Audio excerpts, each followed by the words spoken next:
Hello students, कैसे हैं आप सब लोग। उम्मीद करती हूँ सब अच्छे होंगे और स्वस्थ होंगे। मैं Meena Rana ICT virtual class में आपका स्वागत करती हूँ। स्टूडेंट्स, हम पढ़ रहे हैं क्लास 10th की हिंदी। तो इससे पहले हमने काव्य खंड किया था नागार्जुन जी द्वारा लिखित जो आपका दंतुरित मुस्कान और फसल जो आपकी कविता है, इसको हमने किया था। दंतुरित मुस्कान और फसल के जो प्रश्न उत्तर हैं वो भी हमने किए। कुछ प्रश्न आपके फसल के रह जाते थे, उन प्रश्नों के उत्तर आप लिखेंगे और यदि आपको नहीं आते हैं तो कल की क्लास में फिर आपको दोबारा से इसको रिवाइज किया जाएगा।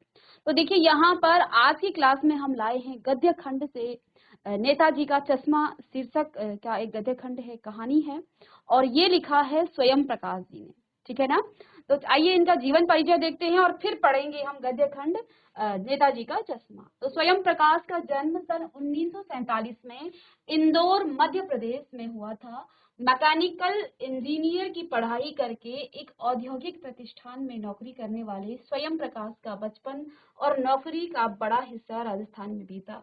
ये वसुधा पत्रिका के संपादन से जुड़े रहे और 8वें दशक में उभरे स्वयं प्रकाश का आज समकालीन कहानी के महत्वपूर्ण हस्ताक्षर हैं।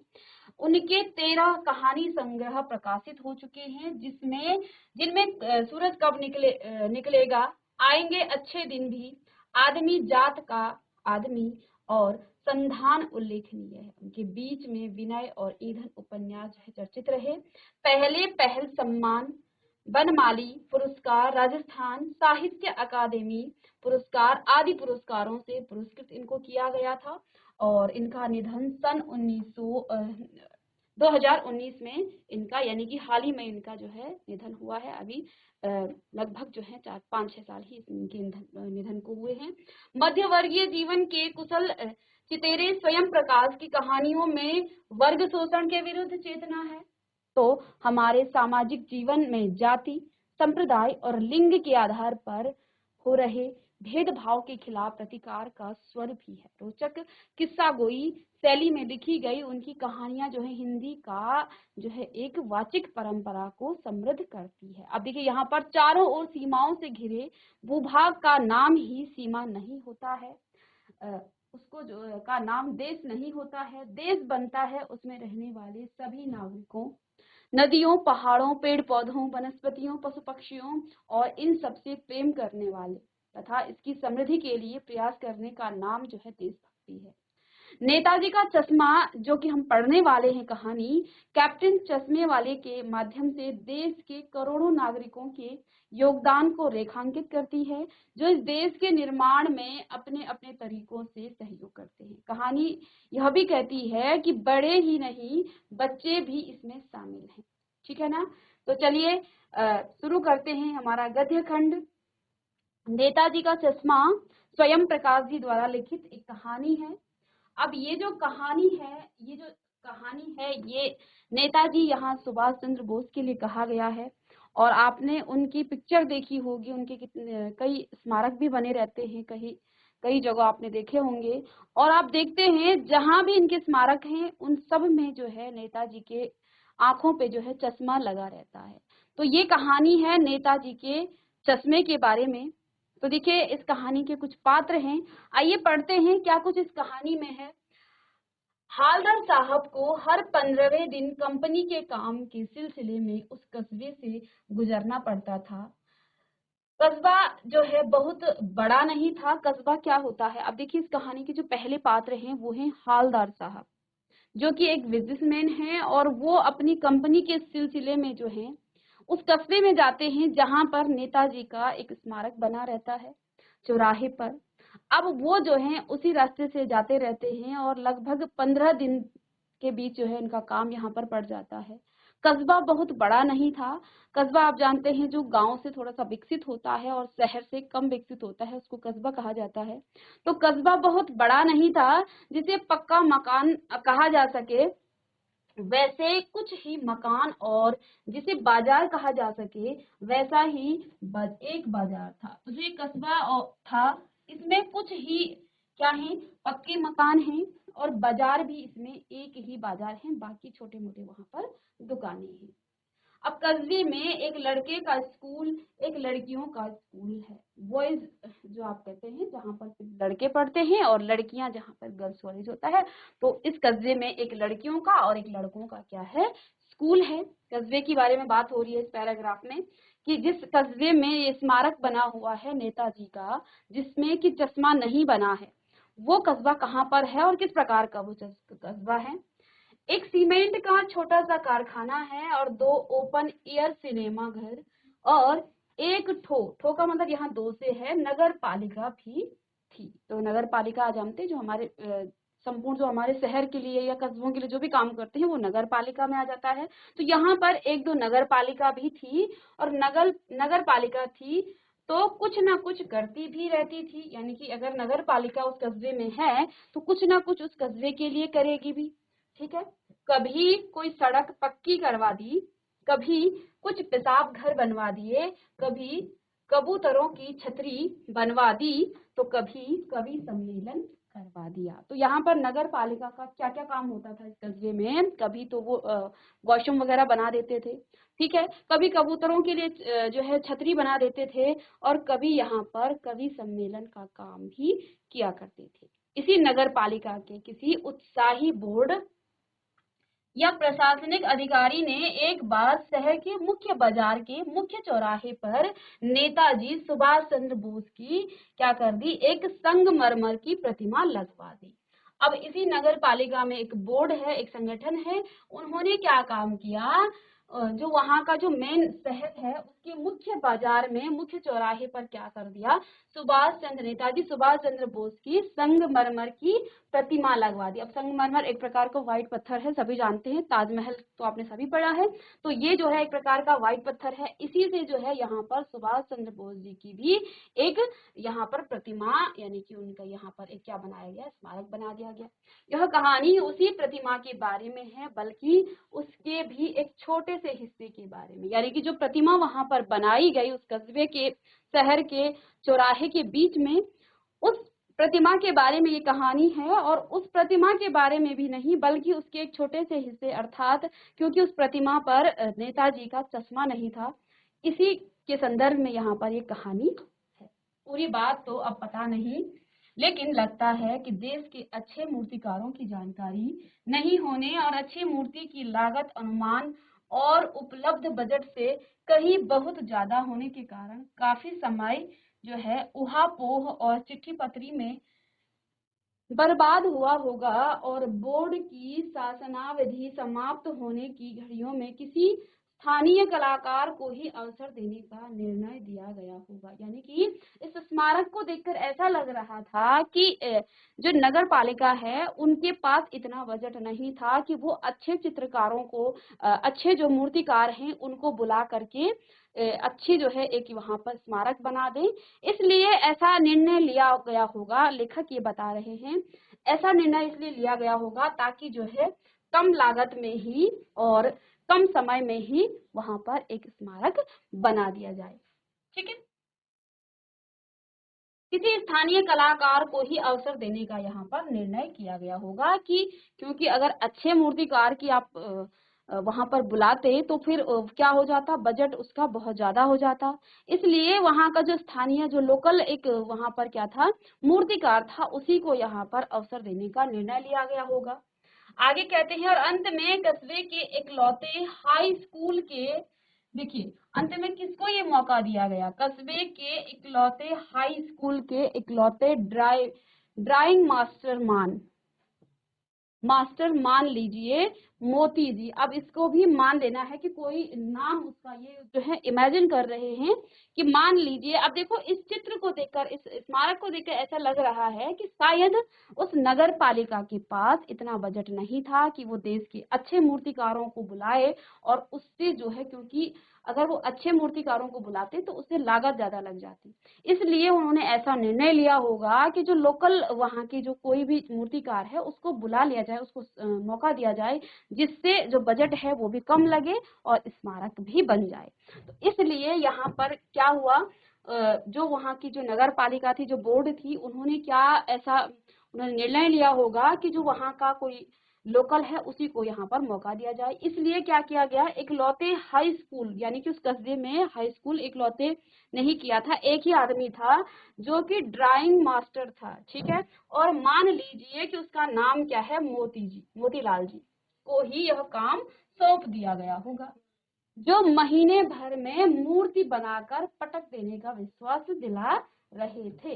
यानी कि मोतीलाल, जो कि मान लिया गया है ऐसा कि शायद किसी मोतीलाल जैसा कोई नाम होगा जो कि हाई स्कूल पास था और उसके पास ड्राइंग सब्जेक्ट भी था, तो ड्राइंग मास्टर भी वो रहा होगा और उसको ही ये काम सौंप दिया गया होगा और उसने ये जो है विश्वास दिलाया होगा कि मैं 1 महीने में ये मूर्ति यहाँ पर बना के आपको दे दूंगा।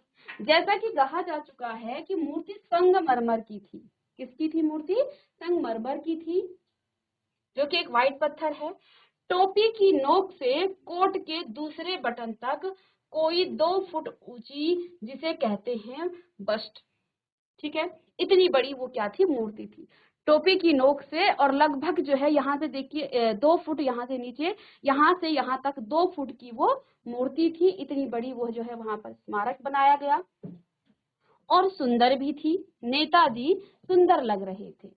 यहाँ पर लेखक क्या कहते हैं, जो स्मारक बनाया गया, जो कि वहाँ के जो लोकल जो ड्राइंग मास्टर था उसने बनाया था, जिसका नाम यहाँ पर वो क्या कह रहे हैं, मोतीलाल। उसने जो ये मूर्ति बनाई थी वो कहाँ से, टोपी की नोक से और बटन जो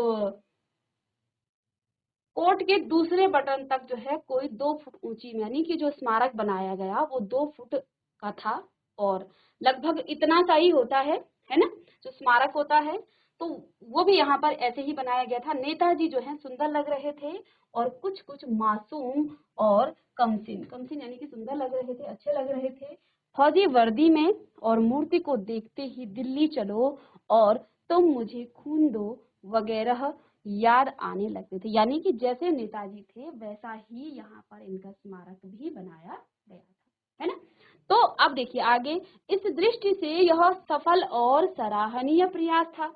यानी कि नेताजी की जो मूर्ति थी वो बहुत अच्छी बनी थी। देखते ही दिल्ली चलो और तुम मुझे खून दो, मैं तुम्हें आजादी दूंगा, इस प्रकार की जो नारे नेताजी ने लगाए थे वो याद आ रहे थे। यानी कि नेताजी की जो स्मारक था वो हुबरू ऐसा ही बना था जैसे नेताजी थे। लेकिन इस मूर्ति में, इस स्मारक में क्या कमी थी, क्या कहते हैं, केवल एक चीज की कसर थी जो देखते ही खटकती थी। नेताजी की आंखों पर चश्मा नहीं थी। यानी चश्मा तो था लेकिन संगमरमर का नहीं था, एक सामान्य और सचमुच के, देखिए उस मूर्ति पर जो है किस प्रकार का चश्मा लगा था, क्योंकि मूर्ति जो है संगमरमर की थी लेकिन चश्मा उस पर संगमरमर का नहीं था। एक सामान्य और सचमुच के चश्मे का चौड़ा काला फ्रेम मूर्ति को पहना दिया गया था। यानी कि चश्मा उसमें जो है, जो हम पहनते हैं वो वाला चश्मा था, संगमरमर का चश्मा नहीं था। हालदार साहब जब पहली बार इस कस्बे से गुजरे और चौराहे पर पान खाने रुके, तभी उन्होंने इसे जो है लक्षित किया, यानी कि उसकी तरफ उन्होंने देखा और उनके चेहरे पर जो है एक क्या हो गई थी, कौतुक भरी जो है मुस्कान फैल गई। वाह भाई, यह जो है आइडिया भी ठीक है, मूर्ति पत्थर की और लेकिन चश्मा जो है रियल। तो यहाँ पर जो हवालदार साहब जो इस कहानी के पात्र हैं वो क्या कह रहे हैं कि ये जो मूर्ति है, ये जो स्मारक यहाँ पर बनाया गया है, उन्होंने उसको देख करके क्या कहा, वाह भाई, मूर्ति पत्थर की लेकिन चश्मा जो है यहाँ पर कैसा था, रियल का था। अर्थात उस मूर्ति पर जो है चश्मा नहीं था लेकिन बाहर से उस मूर्ति पर रियल जो हम लोग चश्मा पहनते हैं उस प्रकार का उसमें चश्मा लगाया गया था। आगे देखिए, जीप कस्बा छोड़कर आगे बढ़ गई। जो जिस जीप में वो जाया करते थे, पान की दुकान पर वो वहां पर रुका करते थे ठीक है, हालदार साहब। तो जीप जो है कस्बे के आगे बढ़ गई और तब भी हालदार साहब इस मूर्ति के बारे में ही सोचते रहे और अंत में इस निष्कर्ष पर पहुंचे कि कुल मिलाकर कस्बे के नागरिकों का यह प्रयास सराहनीय ही कहा जाना चाहिए।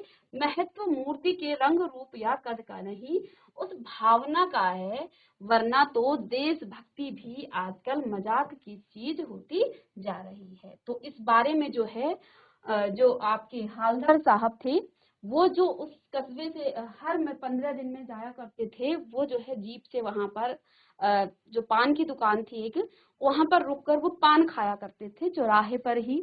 वहां जस्ट उस चौराहे के सामने ही वहां पर एक स्मारक था जो कि नेताजी का था। उस स्मारक पर नेताजी की जो तस्वीर थी वो बहुत ही सुंदर बनी हुई थी, लेकिन उसमें जो है चश्मा नहीं था। अब इसमें चश्मा लगा हुआ था, वो भी रियल का। तो अब जो है इस चश्मे को देखकर जीप उनकी आगे बढ़ गई, लेकिन वो सोचते रहे कि ठीक है, नागरिकों का यह प्रयास भी जो है सराहनीय है, यानी कि तारीफ करने लायक है, क्योंकि महत्व मूर्ति की रंग रूप या कद का नहीं है, उस भावना का है, वरना तो देशभक्ति भी आजकल जो है मजाक की चीज होती जा रही है। यानी कि जो आपके हालदार साहब थे वो क्या सोच रहे थे कि जिन भी लोगों ने नेताजी को बाहर से चश्मा पहनाया है, कहीं ना कहीं देश के प्रति उनका क्या है, देशभक्ति उनके अंदर है। ये भावना का यहाँ पर सवाल है। ठीक है, आगे कहते हैं कि वरना तो आजकल देशभक्ति भी आजकल मजाक की चीज होती जा रही है। अब आगे देखिए, दूसरी बार जब हालदार साहब उधर से गुजरे, अब देखिए बार बार, क्योंकि वो हर 15 दिन में उधर से जाते रहते हैं। अब दूसरी बार जब वो उधर से गुजरे तो उन्हें मूर्ति में कुछ अंतर दिखाई दिया। क्या अंतर दिखा? ध्यान से देखा तो पाया कि चश्मा जो है दूसरा है। पहले मोटे फ्रेम वाला चकोर चश्मा था, अब तार के फ्रेम वाला गोल चश्मा है। हालदार साहब का कौतुक जो है क्या हो गया, और बढ़ गया, यानी कि वो जो है परेशान होगी, वाह भाई क्या आइडिया है, मूर्ति कपड़े नहीं बदल सकती लेकिन चश्मा तो बदल ही सकती है। तीसरी बार फिर नया चश्मा था। तो इस प्रकार जितनी बार जो है हालदार साहब उस रास्ते से जाते थे, उस कस्बे से जाते थे, हर बार उनको एक नया चश्मा उस मूर्ति पर दिखता था। हालदार साहब की जो है आदत पड़ गई हर बार कस्बे से गुजरते समय चौराहे पर रुकना, पान खाना और मूर्ति को ध्यान से देखना। एक बार जब कौतूहल और दुर्दमनीय हो उठा, यानी कि उनके अंदर जो है बहुत ज्यादा एक असहनीय हो गया एक तरफ से कि ये हो क्या रहा है, कौन ऐसा कर रहा है, तो हो उठा तो पान वाले से ही पूछ लिया, क्यों भाई क्या बात है, यह तुम्हारे नेताजी का चश्मा हर बार बदल कैसे जाता है। अब क्योंकि जब उनको जो है किसी बात को हमें क्या हो जाती है, असहनीय हो जाती है, हम ना चाहते हुए भी जो है पूछ उठते हैं कि ऐसा क्यों हो रहा है। तो वो उसी रास्ते पर जो है पान वाले की वहां पर पान खाया करते थे। तो उन्होंने फिर पान वाले से पूछा कि क्यों भाई तुम्हारे नेताजी का चश्मा हर बार बदल कैसे जाता है। पान वाले ने खुद के मुंह में पान ठुसा हुआ था। तो जो पान वाला था वो खुद ही पान खा रहा था, और जब पान खाते हैं तो मुंह से जो है आवाज निकालने में, क्योंकि वो बाहर निकल जाता है, तो उसने मुंह में जो है पान ठुसा हुआ था। वह एक काला मोटा और खुश मिजाज आदमी था। अब उसके बारे में बताया है जो पान वाला है वो कैसा था, एक मोटा था, काला था और खुश मिजाज आदमी था। हालदार साहब का प्रश्न सुनकर वह आंखों ही आंखों में हंसा और उसकी तोंद जो है थिरकी।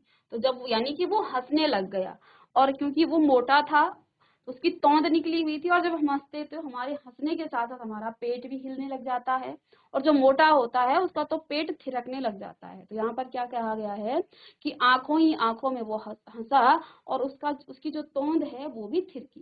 पीछे घूमकर उसने दुकान के नीचे पान थूका।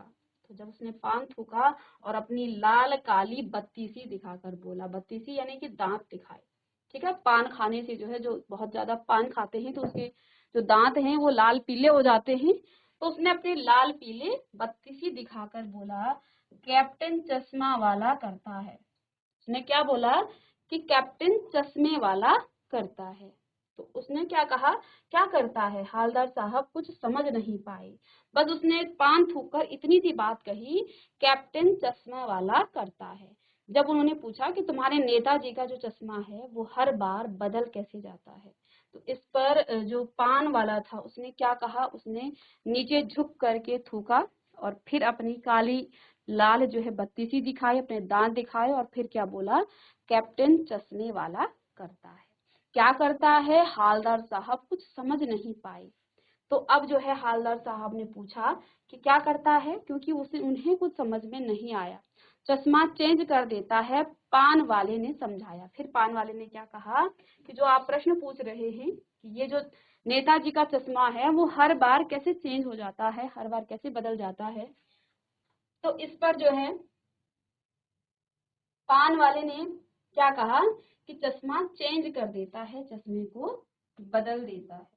चलिए, क्या मतलब, क्यों चेंज कर देता है, इस पर हालदार साहब ने क्या कहा कि क्या मतलब है इस बात का, क्यों वो चेंज कर देता है चश्मे को। ठीक है, हालदार साहब अब भी नहीं समझ पाए। कोई ग्राहक आ गया समझो, उसको चौड़े चौखट चाहिए, तो कैप्टन किधर से लाएगा, तो उसको मूर्ति वाला दे दिया, उधर दूसरा बिठा दिया। तो अब उसने क्या कहा, क्या मतलब, उसने क्या कहा, पान वाले ने उसको क्या समझाया कि चश्मा चेंज कर देता है, कौन, चश्मे वाला। तो अभी भी वो नहीं समझ पाए, कौन, हालदार साहब। उन्होंने क्या कहा, क्या मतलब है तुम्हारी इस बात का, उन्होंने क्या कहा, क्यों चेंज कर देता है। हालदार साहब अब भी नहीं समझ पाए। तो क्या कहते हैं कि कोई ग्राहक यानी कि कोई कस्टमर आ गया, कोई ग्राहक आ गया है, ग्राहक कह रहे हैं यहाँ पर, कोई ग्राहक आ गया समझो, उसको चौड़े चौखट चाहिए, तो कैप्टन किधर से लाएगा। तो कैप्टन जो चश्मा वाला है क्या कह रहे हैं, पान वाला क्या कहता है कि अगर कोई ग्राहक आ गया है और उसको चौड़े फ्रेम वाला क्या चाहिए, चश्मा चाहिए, तो कैप्टन कहाँ से लाएगा। फिर वो नेताजी को जो पहनाया चश्मा है उसको उतार करके उसको बेच देता है और उसको मूर्ति वाला दे दिया, उधर दूसरा बिठा देता और मूर्ति पर दूसरा वो लगा देता है, इसलिए हर बार ये चश्मा जो है चेंज होता है। अब हालदार साहब को बात कुछ कुछ समझ में आई। अब हालदार साहब थोड़ा कुछ बात को समझने लगे कि ये चश्मा बार बार क्यों चेंज हो रहा है। एक चश्मा वाला है जिसका नाम कैप्टन है। अब उन्हें क्या समझ में आया, अब वो अपनी समझ, बात कुछ और है हो सकता है, लेकिन अपनी समझ से वो जो है इतना खुद जो है एक आइडिया लगा रहे हैं कि अच्छा एक चश्मा वाला है जिसका नाम क्या है, कैप्टन, उसे नेताजी की बगैर चश्मे वाली मूर्ति बुरी लगती है। अब जो है हालदार साहब इस बात को स्वयं जो है खुद से ही सोच रहे हैं कि कोई चश्मा वाला है, उसको नेताजी की ये बगैर चश्मे वाली फोटो अच्छी नहीं लगती है, वो जो है हर बार नेताजी को चश्मा पहना देता है। ग्राहक कोई आता है, कोई कस्टमर आता है, कस्टमर को यदि जिस प्रकार का नेताजी ने चश्मा पहना है वो चाहिए तो वहां से निकाल करके वहां दूसरा लगा देता है और फिर से जो है वो चश्मा बेच देता है, बल्कि आहत करती है, मानो चश्मे के बगैर नेताजी को असुविधा हो रही हो, यानी कि वो जो है नेताजी से बहुत प्रेम करता है और वो जो है नेताजी की बगैर चश्मे की फोटो उसे अच्छी नहीं लगती है, मानो कि चश्मे के बगैर नेताजी को जो है असुविधा हो रही है, इसलिए वह अपनी छोटी सी दुकान में उपलब्ध गिने चुने फ्रेमों में से एक नेताजी की मूर्ति पर फिट कर देता है। लेकिन जब कोई ग्राहक आता है और उसे वैसा ही फ्रेम की जो है दरकार होती है जैसा मूर्ति पर लगा है, तो कैप्टन, अब इस बात को हालदार साहब खुद अपने मन में बात को सोच रहे हैं कि शायद ये कोई चश्मे वाला है, एक आइडिया वो लगा रहे हैं, जिसको जो है नेताजी की बिना चश्मे की फोटो जो ये स्मारक है वो अच्छा नहीं लगता है, वो वहां अपनी छोटी सी दुकान से चश्मा उस स्मारक पर लगा देता है और जैसे ही कोई ग्राहक आता है ग्राहक को वो चश्मा दे देता है और उसके बाद वहां पर दूसरा चश्मा जो है फिट कर देता है। अब आगे कहते हैं, जैसा मूर्ति पर लगा है तो कैप्टन चश्मा वाला मूर्ति पर लगा फ्रेम संभवतः नेताजी से क्षमा मांगते हुए, अब देखो वो मांगता है या नहीं मांगता है क्षमा, लेकिन यहाँ पर हालदार साहब जो है ये सोच रहे हैं कि शायद वो चश्मा जो है नेताजी से मांग कर या कि क्षमा मांगते हुए लाकर ग्राहक को दे देता है और बाद में नेताजी को दूसरा फ्रेम लौटा देता है। वाह भाई, खूब, क्या आइडिया है। लेकिन भाई एक बात अभी भी समझ में नहीं आई। हालदार साहब ने पान वाले से फिर पूछा, नेताजी जो है ओरिजिनल चश्मा कहाँ गया, नेताजी का ओरिजिनल चश्मा कहाँ गया, अर्थात जो मूर्ति बनाई होगी और मूर्ति में जो चश्मा होगा वो कहाँ गया, यानी कि जो संगमरमर की जो मूर्ति बनी, ओरिजिनल का मतलब यहाँ पर क्योंकि स्मारक संगमरमर की थी तो चश्मा भी उसका ओरिजिनल क्या होना चाहिए, संगमरमर का ही होना चाहिए। तो इसलिए यहाँ पर हालदार साहब ने पान वाले से पूछा कि नेताजी की जो ओरिजिनल चश्मा है वो कहाँ गया। ठीक है, अब आगे देखिए पान वाला क्या कहता है। पान वाला दूसरा पान मुंह में ठूस चुका था, यानी कि एक बार तो वो अपना पान बाहर थूक चुका था, लेकिन दूसरा वो ठूस चुका था, यानी कि दूसरा उसने पान मुंह में डाल दिया था। दोपहर का समय था, दुकान पर भीड़ भाड़ अधिक नहीं थी। वह फिर आंखों ही आंखों में हंसा और उसकी तोंद थिरकी। फिर से वो हंसा और उसकी तोंद फिर से थिरकी। कत्थे की डंडी फेंक पीछे मुड़कर उसने पीक थूकी और मुस्कुराता हुआ बोला, मास्टर बनाना भूल गया। तो फिर से उसने जो है जिससे वो पान बना रहा था उस डंडी को उसने फेंका, पीछे मुड़कर उसने पीक थूकी और फिर जो है मुस्कुराता हुआ बोला कि मास्टर बनाना भूल गया। पान वाले के लिए यह एक मजेदार बात थी। तो उसने क्या कहा कि जो मास्टर यानी कि जिसने ये मूर्ति बनाई है, जो स्मारक बनाया है, वो भूल गया। उसके लिए ये क्या थी, एक मजेदार बात थी, लेकिन हालदार साहब के लिए चकित और द्रवित कर देने वाली घटना थी। यानी वह ठीक ही सोच रहे थे कि मूर्ति के नीचे लिखा मूर्तिकार मास्टर मोतीलाल वाकई कस्बे का अध्यापक था। ठीक है, तो यहाँ पर हालदार साहब ने क्या कहा, ये बात सुनकर कि मास्टर बनाना भूल गया, लेकिन हालदार साहब के लिए ये चकित और द्रवित करने वाली, यानी वह ठीक ही सोच रहे थे, क्योंकि शुरू में उन्होंने क्या सोचा है कि मूर्ति के नीचे लिखा जो मूर्तिकार मास्टर मोतीलाल वाकई कस्बे का अध्यापक था। तो जो मूर्तिलाल मोतीलाल का जो नाम लिखा था, जो उन्होंने शुरू में सोचा कि शायद ये किसी आसपास के जो लोकल मूर्तिकार है उसने बनाया होगा, ये जो बात सोच रहे थे वो सही बात निकली, वो वाकई कस्बे का ही अध्यापक था। बेचारे ने महीने भर में मूर्ति बनाकर पटक देने का वादा कर दिया होगा, बना भी ली होगी, लेकिन पत्थर में पारदर्शी चश्मा कैसे बनाया जाए, कांच वाला, यह तय नहीं कर पाया होगा। तो यहाँ पर फिर जो है हालदार साहब स्वयं सोच रहे हैं कि शायद जो है उस मास्टर ने, मूर्तिकार ने बनाने की कोशिश भी की होगी, बनाने की कोशिश भी की होगी, लेकिन पत्थर में पारदर्शी चश्मा कैसे बनाया जाए, कांच वाला, यह तय नहीं कर पाया होगा, या कोशिश की होगी और असफल हो गया होगा, या बनाते बनाते कुछ और बारीकी के चक्कर में चश्मा टूट गया होगा। तो ये बात जो है हालदार साहब सोच रहे हैं कि शायद हो सकता है मास्टर ने इसको बनाया होगा, लेकिन इस प्रकार की घटना उसके साथ हो गई होगी, या पत्थर का चश्मा अलग से बनाकर फिट किया होगा और वह निकल गया होगा। उफ, तो ये बात जो है हालदार साहब सोच रहे हैं कि जो मोतीलाल है उसने वाकई में इस प्रकार से कोशिश की होगी, लेकिन ऐसा नहीं संभव हो पाया कि वो चश्मा संगमरमर का उस मूर्ति पर नहीं लग पाया। ठीक है, हालदार साहब को यह सब कुछ बड़ा विचित्र और जो है कौतुक भरा लग रहा था। इन्हीं ख्यालों में खोए खोए पान के पैसे चुकाकर चश्मे वाले की देशभक्ति के समक्ष जो है नतमस्तक होते हुए वह जीप की तरफ चले और फिर रुके, पीछे मुड़े और पान वाले के पास जाकर पूछा, क्या कैप्टन चश्मे वाला नेताजी का साथी है या आजाद हिंद फौज का भूतपूर्व सिपाही है? तो अब जो है हालदार साहब जो है क्या, उनको ये जो है बड़ा विचित्र लगा और इन्हीं ख्यालों में खोए खोए पान के पैसे चुकाए उन्होंने और फिर जो है वो फिर रुके और पीछे मुड़े, क्योंकि वो ख्यालों में खोए हुए थे। पान वाले के पास फिर गए और जाकर उन्होंने क्या पूछा कि चश्मा वाला जो है ये नेताजी का साथी है, प्रश्न किया, या फिर ये आजाद हिंद फौज का भूतपूर्व सिपाही है? तो फिर जो है इस प्रकार के प्रश्न पूछ रहे हैं कौन, हालदार साहब। अब पान वाला नया पान खा रहा था, फिर से उसने इतने में 3 पान उसने खा लिए, नया पान खा रहा था। पान पकड़े अपने हाथ को मुंह से जो है 1.5 इंच दूर रोक कर उसने हालदार साहब को ध्यान से देखा, फिर अपनी लाल काली बत्ती सी दिखाई और मुस्कुराकर बोला, नहीं साहब, वो लंगड़ा क्या जाएगा फौज में। तो अब जो है उसने उस पान को अब थूका नहीं, बल्कि अपने ही मुंह में ठूस करके क्या कहा, उसको अंदर रोक दिया। ठीक है ना, फिर उसने क्या कहा कि नहीं साहब, जो ये चश्मा पहनाने वाला है, जिसको वो कैप्टन कह रहे हैं, वो कोई कैप्टन नहीं है, ना ही वो नेताजी का कोई दोस्त है, ना ही वो आजाद हिंद फौज का कोई सिपाही है।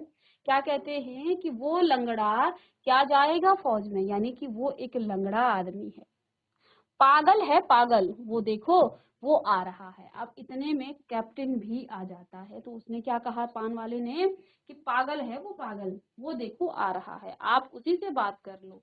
अब जो है आप उसी से बात कर लो, फोटो वोटो छपवा दो उसका कहीं। तो पान वाला इतनी सी बात कहकर वो जो है चुप हो गया। ठीक है। अब देखिए हालदार साहब को पान वाले द्वारा एक देशभक्त का इस तरह मजाक उड़ाया जाना अच्छा नहीं लगा, क्योंकि हालदार साहब ने क्या कहा कि वो जो है हमारे नेताजी के प्रति उसका जो प्यार, जो प्रेम था, उसके लिए वो क्या कह रहे हैं, उनके मन में जो है एक देशभक्ति की भावना है, और इस प्रकार से मजाक उड़ाया जाना उनको अच्छा नहीं लगा। मुड़कर देखा तो अवाक रह गई, यानी कि चकित रह गई। जब उन्होंने देखा कैप्टन को, तो जब उन्होंने मुड़कर देखा तो वो अवाक यानी कि चकित रह गए। एक बेहद बूढ़ा मरियल सा लंगड़ा आदमी, सिर पर गांधी टोपी और आंखों पर काला चश्मा लगाए, एक हाथ में एक छोटी सी संदूक संदूकची और दूसरे हाथ में एक बांस पर टंगे बहुत से चश्मे लिए अभी अभी एक गली से निकला था, और अब एक बंद दुकान के सहारे अपना बांस टिका लिया रहा था। इस इस बेचारे की दुकान भी नहीं। अब इसको देख करके हालदार साहब ने क्या अनुमान लगाया कि अच्छा, तो इस बेचारे की तो दुकान भी नहीं है। ठीक है।